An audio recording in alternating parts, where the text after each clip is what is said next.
नमस्कार, हमारी खास पेशकश में आपका स्वागत है। मैं हूं आपके साथ जीनत सिद्दीकी। बाबा केदारनाथ का धाम खुलने वाला है। कपाट बंदी के लंबे अंतराल के बाद एक बार फिर से बाबा भोले अपने भक्तों को दर्शन देंगे, लेकिन इस बार महादेव का ये अद्भुत धाम सिर्फ खुलेगा सभी के लिए नहीं, कुछ लोगों के लिए। कोरोना महामारी का असर देवभूमि उत्तराखंड पर भी नजर आ रहा है। शायद यही वजह है कि इस बार जब केदार के कपाट खुलेंगे तो वहां आम श्रद्धालु नहीं होंगे। उत्तराखंड, देवभूमि उत्तराखंड, हिमालय की ऊंची चोटियां, बर्फ से ढकी पर्वतमालाएं, हर हर का नाद करती गंगा की धाराएं।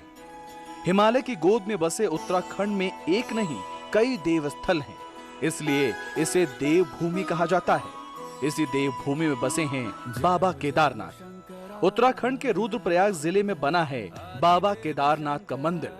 इस मंदिर की कहानियां, इस मंदिर की मान्यताएं, इस मंदिर की विविधताएं, सब कुछ समझेंगे आज। बाबा केदारनाथ का धाम उत्तराखंड के 4 धामों में से एक है। केदारनाथ के अलावा बद्रीनाथ, गंगोत्री, यमुनोत्री वो पवित्र स्थल हैं जहां श्रद्धालु और आस्थावान आते हैं।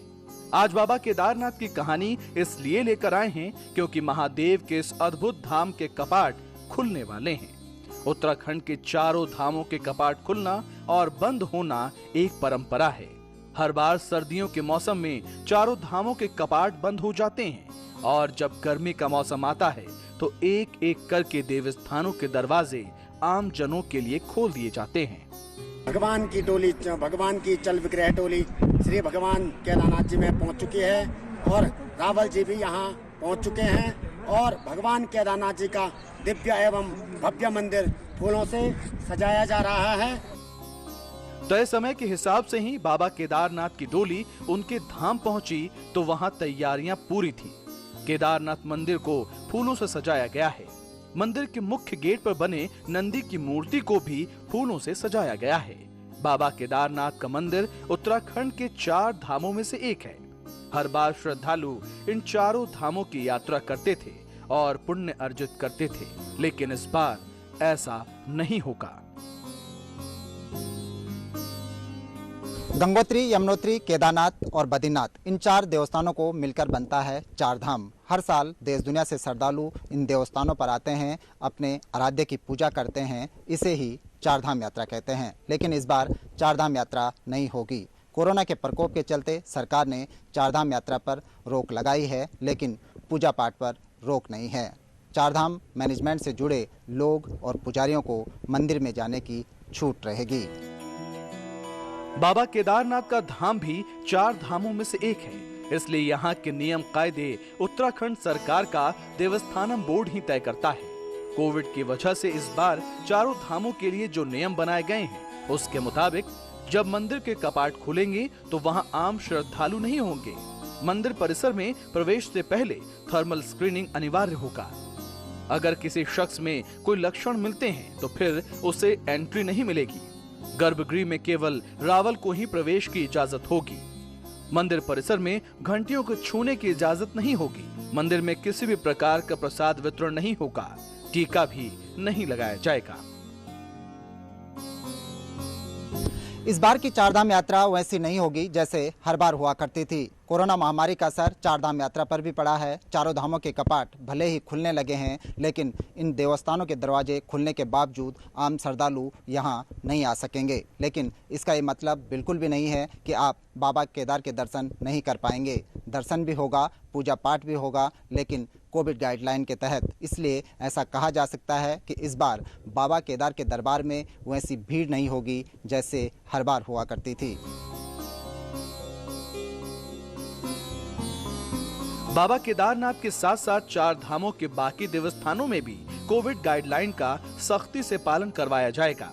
केदारनाथ के पुजारी कहते हैं कि महादेव पर भरोसा बनाए रखिए। भले ही अभी आम श्रद्धालुओं को केदारनाथ जाने की छूट नहीं, लेकिन आने वाले दिनों में हालात बदलेंगे तो नियम कायदों में भी छूट दी जाएगी।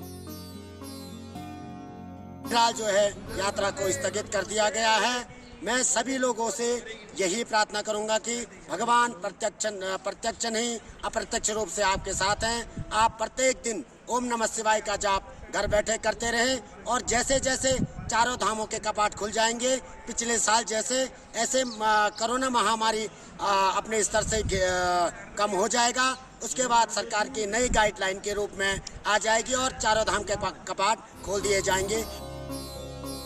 बाबा केदारनाथ के बाद बद्री विशाल के कपाट खुलेंगे। वहां भी सभी तरह की तैयारियां पूरी कर ली गई हैं। शायद यही वजह है कि पहले बाबा केदार का दरवाजा खुलता है और फिर बद्री विशाल का नंबर आता है। केदारनाथ की बड़ी महिमा है। उत्तराखंड में बद्रीनाथ और केदारनाथ ये दो प्रमुख तीर्थ हैं। ऐसी मान्यता है कि दोनों के दर्शनों का बड़ा ही महात्म्य है। केदारनाथ के बारे में कहा जाता है कि जो व्यक्ति केदारनाथ के दर्शन किए बिना बद्रीनाथ की यात्रा करता है, उसकी यात्रा निष्फल हो जाती है। केदारनाथ का मंदिर कब और किसने बनाया था, इसका कोई ठोस ऐतिहासिक प्रमाण नहीं है, लेकिन ऐसी मान्यता है कि आदि शंकराचार्य ने इस मंदिर को बनवाया था। Bureau report, news 18। चार धामों में सबसे आखिरी में बद्रीनाथ के दर पर लोग आते हैं। भगवान बद्री विशाल के कपाट भी 6 महीने बंद रहते हैं और अब वक्त आ गया है कि बद्रीनाथ के कपाट भी खोल दिए जाएंगे। आखिर कपाट बंद होने और खुलने के पीछे की कहानी क्या है, हम आपको बताते हैं।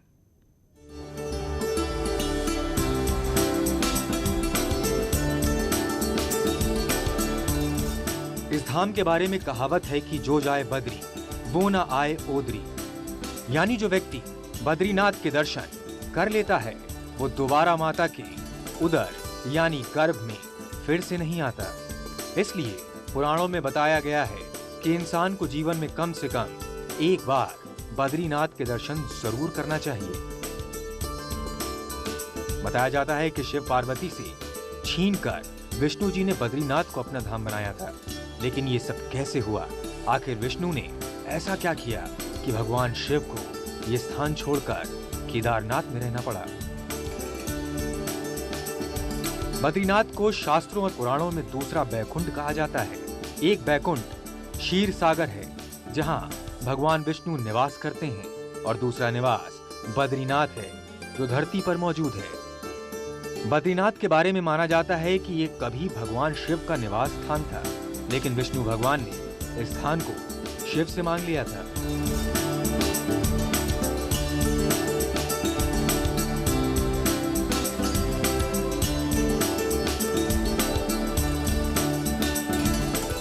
पुराणों में जिक्र है कि भगवान विष्णु को यह स्थान काफी प्रिय था और उनकी तपस्या के लिए सबसे अनुकूल माहौल यही था। जब भगवान विष्णु इस पहाड़ी पर पहुंचे तो देखा कि भगवान शिव यहाँ तपस्या कर रहे हैं। अब विष्णु जी सोच में पड़ गए कि अगर वो स्थान को तपस्या के लिए चुनते हैं तो भगवान शिव नाराज हो जाएंगे। इसलिए उन्होंने इस स्थान को ग्रहण करने का एक उपाय सोचा। विष्णु ने एक शिशु का अवतार लिया और रोने लगे। बच्चे के रोने की आवाज सुनकर माता पार्वती का हृदय द्रवित हो गया और वो उस बालक को गोद में उठाने के लिए आगे बढ़ी। तभी भगवान शिव ने पार्वती को ऐसा नहीं करने को कहा, लेकिन माँ पार्वती नहीं मानी और बालक को अपनी गोद में उठा लिया। भगवान शिव ने विष्णु को पहचान लिया था, लेकिन माँ पार्वती अनजान थी। भोलेनाथ समझ गए थे कि विष्णु को यह स्थान पसंद है। फिर क्या था, वो माँ पार्वती के साथ केदारनाथ पहुंच गए और ये स्थान तब से बद्रीनाथ धाम के रूप में विष्णु जी का स्थान बन गया। लेकिन बद्रीनाथ नाम पड़ने के पीछे एक और कहानी है। बद्रीनाथ तीर्थ का नाम बद्रीनाथ कैसे पड़ा, ये अपने आप में रोचक कहानी है। शास्त्रों में जिक्र है कि एक बार देवी लक्ष्मी जब भगवान विष्णु से रूठकर मायके चली गईं, तब भगवान विष्णु यहाँ आकर तपस्या करने लगे। जब देवी लक्ष्मी की नाराजगी दूर हुई तो भगवान विष्णु को ढूंढते हुए यहाँ आई। उस समय यहाँ बद्री वन यानी बेर फल का जंगल था। बद्री के वन में बैठकर भगवान ने तपस्या की थी, इसलिए देवी लक्ष्मी ने भगवान विष्णु को बद्रीनाथ नाम दिया। अलकनंदा नदी के किनारे बसे बद्रीनाथ के बारे में पुराणों में बताया गया है कि बद्रीनाथ में हर युग में बड़ा परिवर्तन हुआ। सतयुग तक यहाँ पर हर व्यक्ति को भगवान विष्णु के साक्षात दर्शन हुआ करते थे। त्रेता में यहाँ देवताओं और साधुओं को भगवान के साक्षात दर्शन मिलते थे। लेकिन ऐसा क्या हुआ कि विष्णु ने सिर्फ 6 महीने इंसानों को और 6 महीने देवताओं को दर्शन देने का फैसला किया। क्यों ठंड आते ही बद्रीनाथ के कपाट 6 महीने के लिए बंद हो जाते हैं? Bureau report, news 18।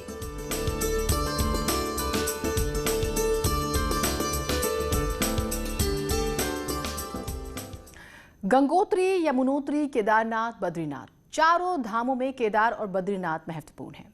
इनकी कई कहानियां हैं। आज जिस जगह पर बाबा बद्रीनाथ का धाम है, वहां कभी महादेव शंकर का निवास हुआ करता था। आखिर क्यों महादेव को बद्रीनाथ छोड़कर केदारनाथ आना पड़ा? इस कहानी को भी देखिए।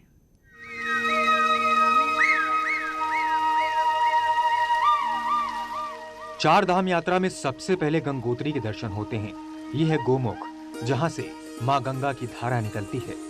इस यात्रा में सबसे अंत में बद्रीनाथ के दर्शन होते हैं। बद्रीनाथ की यात्रा में दूसरा पड़ाव यमुनोत्री है। ये है देवी यमुना का मंदिर। यहाँ के बाद केदारनाथ के दर्शन होते हैं। मान्यता है कि जब केदारनाथ और बद्रीनाथ के कपाट खुलते हैं, उस समय मंदिर में एक दीपक जलता रहता है। इस दीपक के दर्शन का बड़ा महत्व है। मान्यता है कि 6 महीने तक बंद दरवाजे के अंदर इस दीपक को देवता जलाए रखते हैं।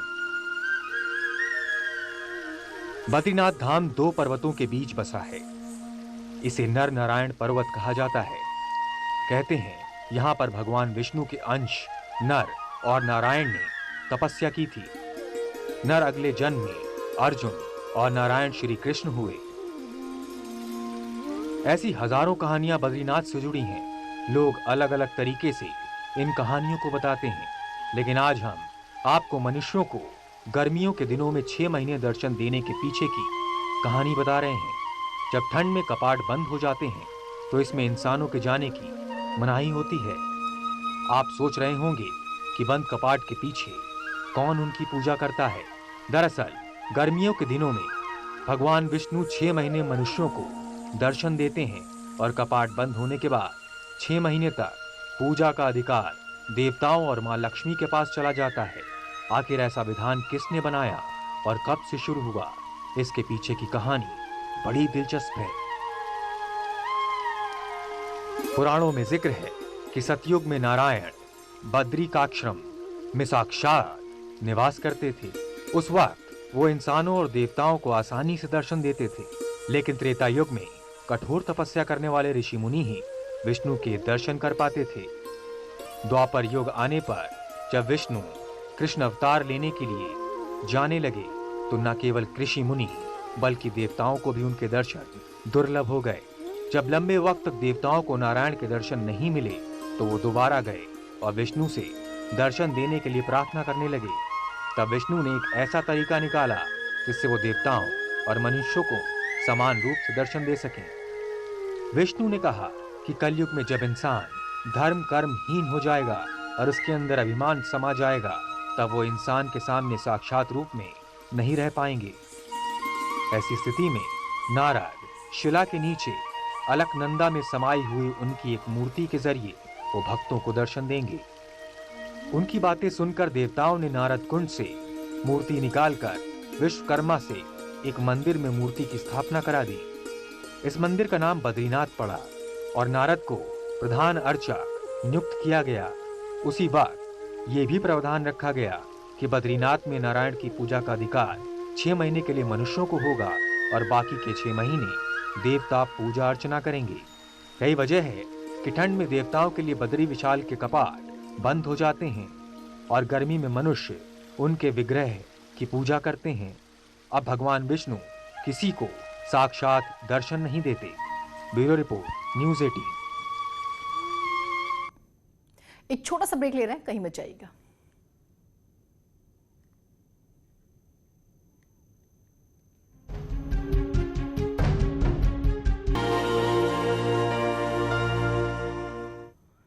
ब्रेक के बाद स्वागत है आप सभी का। जब अपनों ने ठुकराया तो युवा फरिश्तों ने मोक्ष तक पहुंचाया। खबर सहारनपुर से है, जहां कुछ युवा ठुकराए गए शवों का विधि विधान से अंतिम संस्कार कर रहे हैं। विधि विधान से शवों का अंतिम संस्कार करते हुए ये हैं सहारनपुर के युवा फरिश्ते। कोरोना काल में मौत के बाद जहां अपने साथ छोड़ देते हैं, उन्हें ये युवा खुशी खुशी अपना लेते हैं। गरीब हो या मजबूर, उन सबकी मदद के लिए ये युवा एक कॉल पर दौड़े चले आते हैं। राहुल, संचित और अमित, ये तीनों फरिश्ते अपनी जान की परवाह किए बिना कोरोना संक्रमित शवों का विधि विधान से अंतिम संस्कार करते हैं। टोटल निःशुल्क तरीके से इसको कर रहे हैं। जिन परिवार के अंदर सभी के सभी कोविड हो जाते हैं, वहाँ से हमें कॉल आ जाती हैं। कुछ गरीब व्यक्ति भी हैं जो लकड़ी का खर्चा भी नहीं दे पाते, तो वो भी हम कर रहे हैं। सारा का सारा काम निःशुल्क तरीके से हो रहा है और नर सेवा नारायण सेवा के लक्ष्य से हम ये काम कर रहे हैं। 2017 में अपने पिताजी की तबीयत का जिक्र करते हुए राहुल बताते हैं कि बीमारी में उनके पिता की मदद करने के लिए कोई आगे नहीं आया। उसी क्षण को याद करते हुए राहुल ने महामारी में लोगों की मदद करने की ठानी। सहारनपुर के रहने वाले इन युवाओं की टीम ने अब तक 100 से ज्यादा शवों का अंतिम संस्कार किया है। हमने अभी तक के अपने भाइयों द्वारा 100 से अधिक संस्कार करवा चुके हैं। अलग अलग क्षेत्रों में संस्कार करवाए हैं। हकीकत नगर, नुमाइश कैंप, अम्बाला रोड। और समस्याएं तो इसमें जो है CMO साहब हो गए या नगर युक्त साहब हो गए, मेयर साहब हो गए, इनके द्वारा भी सहयोग मिल रहा है। PP किट के लिए हम इन्हें कॉल कर देते हैं तो PP किट आ जाती हैं। समस्याएं तो किसी प्रकार की आ नहीं रही है। राहुल और उनकी टीम ने अपने नंबर सोशल साइट पर सार्वजनिक कर रखे हैं। कोई भी पीड़ित शव को कंधा देने के लिए इन्हें किसी भी समय कॉल कर सकता है। कई ऐसे शवों का इन लोगों ने अंतिम संस्कार किया है जिनके अपनों ने मुखाग्नि देने से मना कर दिया था। इसलिए राहुल जनता से अपील भी करते हैं कि मीडिया के माध्यम से मैं ये भी कहना चाहता हूँ आम जनता को कि आस पड़ोस में कोई भी ऐसी आपको अगर लगे, हीन भावना से मत देखें, उनका साहस बढ़ाएं और उनका मनोबल बढ़ाएं। कोरोना काल में मौत के बाद कई अपने भी पराये होने लगे हैं। अपने सगे संबंधियों के शवों के पास जाने से कतराने लगे हैं। ऐसे में जरूरत अपनों से दूर होने की नहीं, बल्कि कोरोना प्रोटोकॉल और सेफ्टी के साथ उनको अपनाने की है। जाहिर है इन युवाओं की टीम उन लोगों के लिए प्रेरणा है जो अंतिम समय में भी अपनों को पराया कर देते हैं। न्यूज़ 18 के लिए सहारनपुर से देवेश त्यागी की रिपोर्ट। कोरोना के इस दौर में लोग अस्पताल जाने से कतराते हैं। हर कोई यही कहता है कि कुछ भी हो जाए, बस अस्पताल जाने की नौबत ना आए।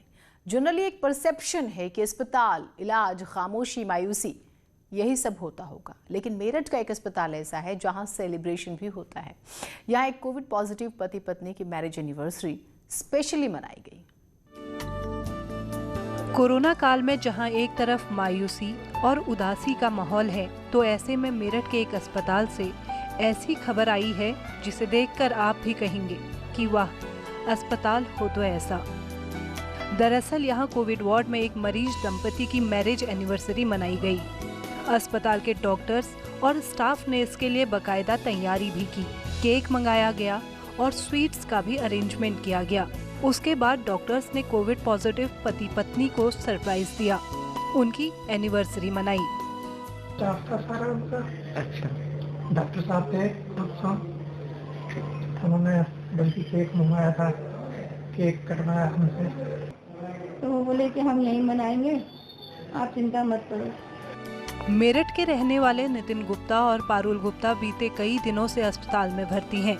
अपने बच्चों से दूर ये दंपति बेहद निराश और हताश महसूस कर रहे थे।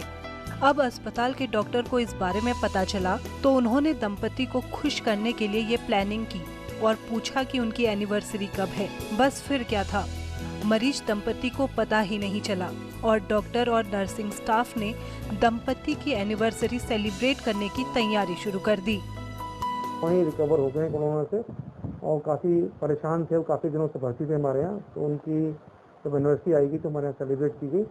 ये हमारे हॉस्पिटल का एक अच्छा नियम है कि हम जो भी पेशेंट की बर्थडे या फिर एनिवर्सरी आती है और पेशेंट भर्ती होता है उस दौरान, तो हम उसको सेलिब्रेट करने की कोशिश करते हैं। हॉस्पिटल में केक आ गया, सारे डॉक्टर्स नर्स वार्ड में इकट्ठे हो गए और एकाएक वार्ड में आवाज आई, हैप्पी मैरिज एनिवर्सरी। इस सरप्राइज सेलिब्रेशन से मरीज दंपति के चेहरे पर मुस्कान आ गई। मेरठ से न्यूज़ 18 के लिए अमेश श्रीवास्तव की रिपोर्ट। कोविड मरीजों के लिए उत्तराखंड की मित्र पुलिस अपने नाम को सार्थक कर रही है और मिशन हौसला के तहत लोगों की मदद भी कर रही है।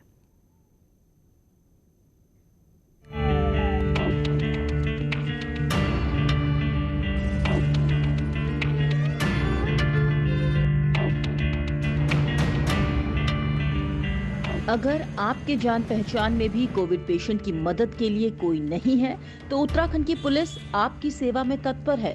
टिहरी में पुलिस का लोगों की मदद के लिए शुरू किया गया काम आज प्रदेश की हर चौकी थाने में किया जा रहा है। मिशन हौसला नाम से पुलिस ने लोगों की मदद के लिए अभियान चलाया, जिसमें पुलिस हर उस जरूरतमंद को सहायता देने की कोशिश में है जो महामारी में असहाय है। ऑक्सीजन सिलेंडर, अस्पताल में बेड से लेकर लावारिस शवों के दाह संस्कार तक पुलिस करवा रही है। जो भी सूचनाएं हम पे आ रही हैं, कोविड कंट्रोल रूम में सूचनाएं आई हैं, जिनको भी ऑक्सीजन सिलेंडर की जरूरत है, प्लाज्मा की जरूरत है, आईसीयू बेड की जरूरत है या और भी कोई दिक्कत है, उनको किसी को दवाई की जरूरत है, तो पुलिस कोशिश ये कर रही है कि अपनी तरफ से प्रयास कर रही है। मिशन हौसला के तहत हमारे द्वारा खाना से लेकर दवाई, चाहे गैस सिलेंडर हो, चाहे यहाँ तक कि वैकल्पिक प्रॉब्लम जिसको हो रही है उसकी समस्या भी दूर कर रहे हैं। वहीं डीजीपी बताते हैं कि इस मिशन का आइडिया उन्हें टिहरी से आया और कैसे थानों को नोडल बनाकर इस मिशन में हेल्पलाइन नंबर जोड़कर काम किया जा रहा है। मिशन हौसला का आइडिया हमें टिहरी पुलिस से आया, नाम उन्होंने रखा। काम हम पहले से कर रहे थे क्योंकि हमने, जैसा आप जानते हैं, शुरू से हमने पीपल ओरिएंटेड पुलिसिंग में विश्वास किया है, तो उस जो मदद कर रहे थे उसको एक नाम दे दिया गया, मिशन हौसला। मित्र पुलिस की परिपाटी कोरोना काल में पुलिस निभाती नजर आ रही है और सबका एक ही मकसद है कि जल्द महामारी से देश मुक्त हो। न्यूज़ 18 के लिए देहरादून से भारती सकलानी की रिपोर्ट।